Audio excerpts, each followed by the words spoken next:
In the quiet village of Umuocha, funerals were never small gatherings. Drums beat a samba rhythm, women's cries filled the air, and men whispered stories of the dead. And at every single funeral, without fail, one man always appeared. His name was Mazi Dunu. He always wore the same faded black wrapper and would find a spot at the very back, usually under the shade of a tree. He never cried, never spoke to anyone, and he never stayed for the food afterwards. As soon as the burial ended, he would stand up and leave as quietly as he arrived.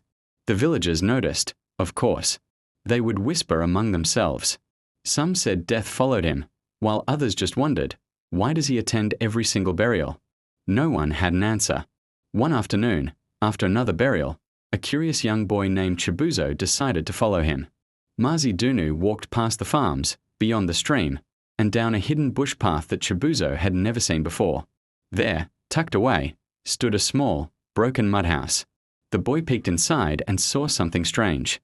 On a shelf were several small, wooden boxes.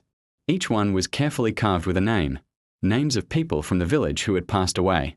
Mazi Dunu gently picked one up and whispered, "I came today. You were not alone." Frightened by what he saw, Chibuzo ran all the way home. A few days later, the village gathered to bury Chief Okafor, a wealthy and respected man. And just as expected, Mazi Dunu appeared. But this time, the chief's son, filled with frustration, shouted at him, "Old man, why do you show up at every funeral?" The entire crowd went silent, waiting. For the first time, Mazi Dunu spoke. His voice was soft but clear, "Because no one came for mine." He told them his story, how his wife had died during childbirth, and he had to bury her all by himself.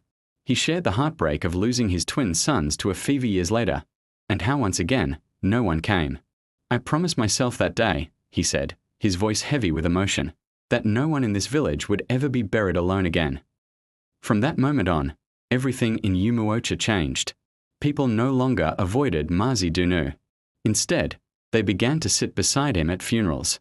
The villagers came together to repair his broken house and made sure he was cared for. And when Mazi Dunu finally passed away, the entire village came out to honor him.